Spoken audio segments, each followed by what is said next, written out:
Yo, where guys in? Quick take, Sana here. I'm here to talk about the frustration that I've faced when it comes to pushing the current tutorial that I'm working on concerning Node. So your boy decided to go deeper into Node because obviously I want to be a backend developer. So besides for becoming lost in the sauce of building Istolo web dev, I was like, yo, I'm gonna commit myself in these coming 90. Well, right now it's about 62 days towards becoming a backend developer, since that's where I'm at. And yeah, there's a point in time in this tutorial by Free Code Camp concerning Node and Express.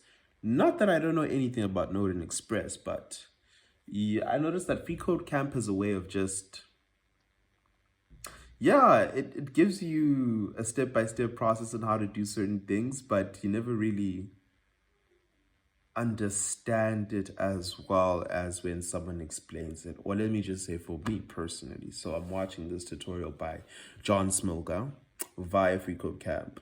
And then there's a point in time where he's pushing the project onto GitHub. I like to call it GitHub, but yeah, onto GitHub. And yo, they're like, okay, cool, enter username. I enter username. Enter password. I enter password. And then it's just like, no, GitHub does not support.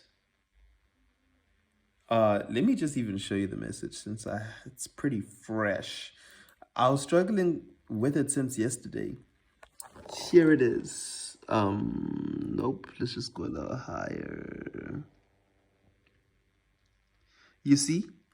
Please, what's this? Okay, cool. I enter my username, I enter my password, and then it's like, remote support for password authentication was removed on August 13, 21st, so on so forth. I must check the documents for authentication. All right, cool. Your boy being, let me just say I have my ways of dealing with things. I hop onto YouTube because first things first, YouTube. Hey, the people, well, some of the documents, well, let's just say some of the videos on YouTube are behind because obviously they'll show you things from 3 years, 1 year, and you're looking at the date here. And the date is August 13, 2021. And I'm just like, okay, sure. Even the people that are out here suggesting, okay, this is how you push, this is how you do this and that, it just isn't working. And I find myself getting impatient. I find myself trying to cut corners. But meanwhile, it's like, yo, just read the documents. And then your boy, when all is said and done, decides to read the documents. Nope. This is about the access token, but yeah, I started to read the documents. Well, there's a link there. I cool. I read through. Then I was like, oh, okay, here's how to set up this token, this authentication token or something. And then yeah, just follow step by step. And then I entered that as my password. So, moral of the story, guys, sometimes you just gotta read documentation and be engaged in it.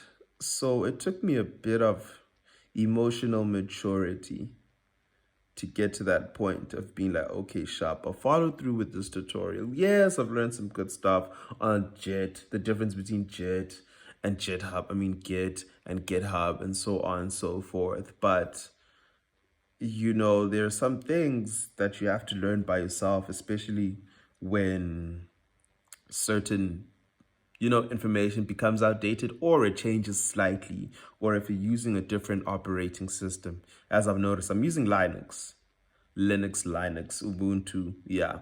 And people on the net, well, from the tutorials that I've seen, I could specify and say Windows, but I could say Linux, but from the most popular videos that I've seen, a lot of it is actually Windows.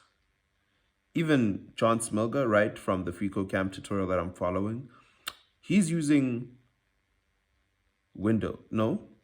he's using a Mac.